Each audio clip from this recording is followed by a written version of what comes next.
So after 5 years of waiting, Travis Scott's Utopia has finally dropped and it is amazing. Beautiful, cinematic, experimental, lots of trap, lots of beat switches, insane vocals, everything you possibly want. So I'm going to try and show you how to make a Utopia type beat. Let's dive straight in. So we're starting off with UndaSkore for our main synth, and this is going to be a chord progression. Every Travis Scott tutorial you watch on the internet will tell you about the 1-5 progression, so I'm not going to explain it too much, but essentially we're just doing a D minor and an A minor inversion, which is very typical Travis Scott sort of thing.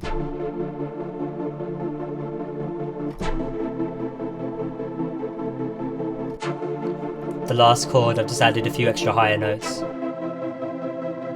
And you can hear that slight stutter effect, which is just from Effectrix. I just like the movement and energy it gives. Next, I'm just going to layer this pad, so just literally copy it over into Serum. And the Serum preset is called The Time. This is one of my favorite presets in Serum. I pretty much use it on all my beats as some form of a layer for the main progression.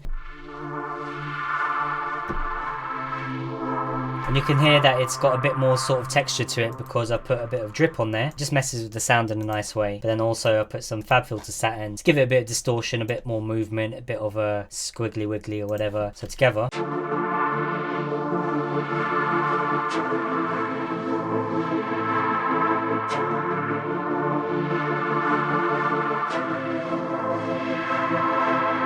Next up, I've just thrown in the Cymatics female vocal. It sounds really trippy and weird, and I've just made it auto pan left to right, and also a bit of Little Altar Boy, just to again add a bit more drive and distortion.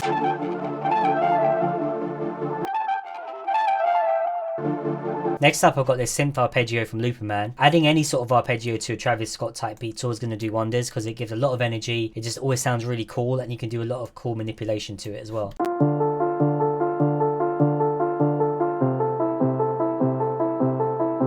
Then a bunch of effects again. I just got the satin to give it some drive and distortion. Shaper box on there, which is going to make it sound more like a build up or a riser. Just make it really weird. And then finally, just a bit of halftime, which I'm going to automate on and off to mess with the octave. Just makes it interesting, I think. So you can hear it building.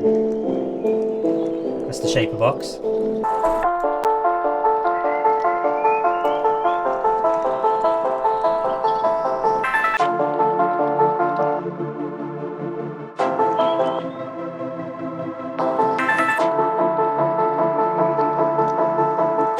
So anyway, the melodic part of the first section is done. I'm going to go on to the drums now. I'm going to be using a lot of Metro Boomin sounds for this just because I think it's got the best sort of quality trap sounds.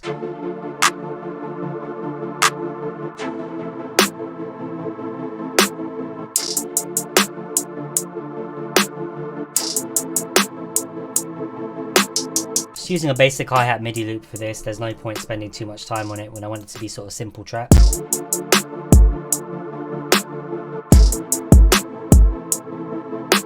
And adding in more layers, a perk loop, an open hat and whatnot.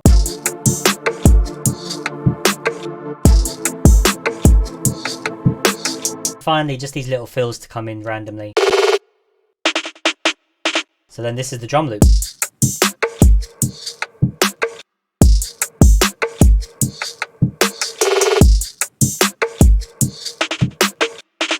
Sounding pretty good. Let's just throw in a Z808, and this is going to be a really basic pattern.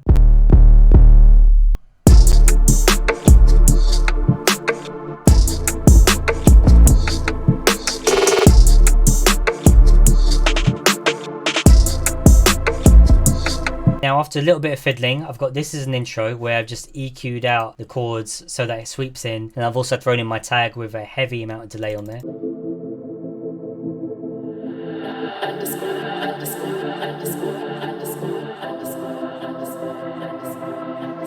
So for the transition, I've got the vocal stab, and then you can see this orange part here for the pad. I've just literally taken out the bass notes, and that's because the transition is going to have the pad change from a progression into just a D minor chord. But the main thing here for this part is I've changed the tempo. So now it automates, and you see it changes up to 172, because I want this section, this middle section, to be a lot faster, high energy, just something where someone can spit bars instead of more like melodic.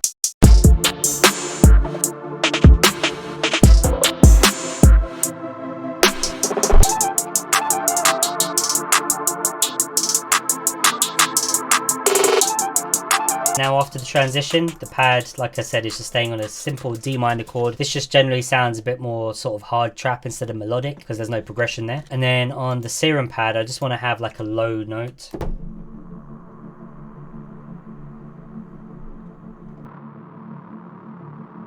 So just adding a lot of depth and texture in the lower register. I just want to add this little.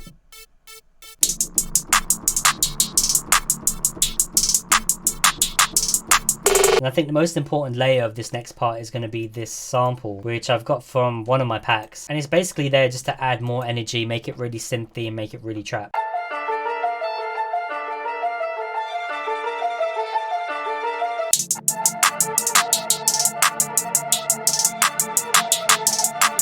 Actually, we copy it over and we'll go up an octave. So it just switches between the high and the low. Next, we'll just fill out the rest of the drums for this, again keeping it really basic.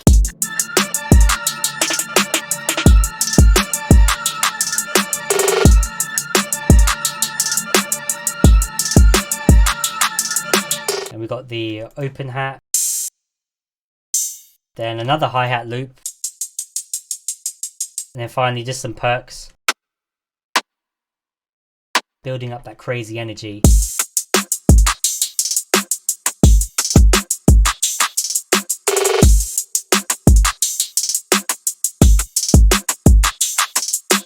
So next, let's record in the 808 for this section. For this, I'm just using a normal Spins 808. I just think it always works really well, especially for fast-paced trap.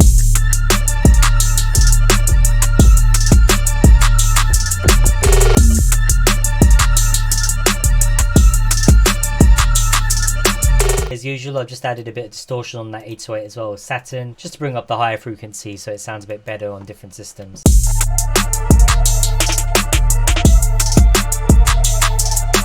So I'm just going to record one more layer in for this middle section just to keep that really cool crazy energy going, and I'm just going to use the serum pad that we already had from the intro and just mess about, maybe just do a bit of a pitch bend.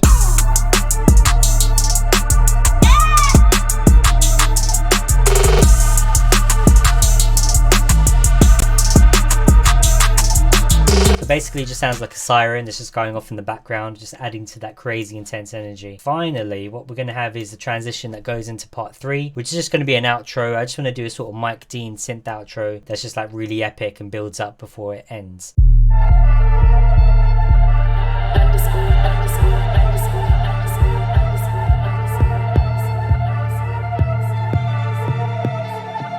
Once the 808 drops out, we'll just have the sample go down an octave.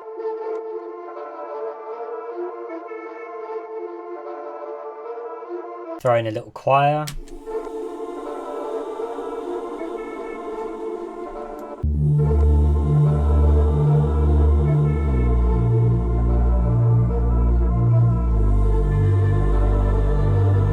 You can see I've also slowed down the tempo back to the original 150.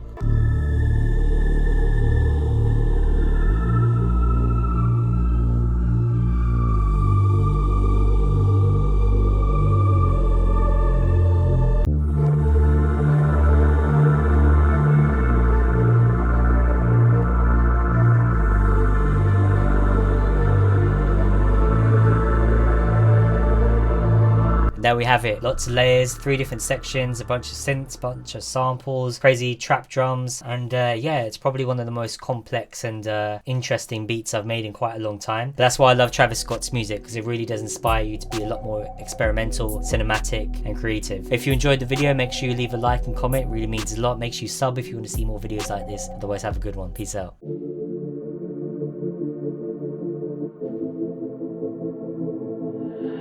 UndaSkore.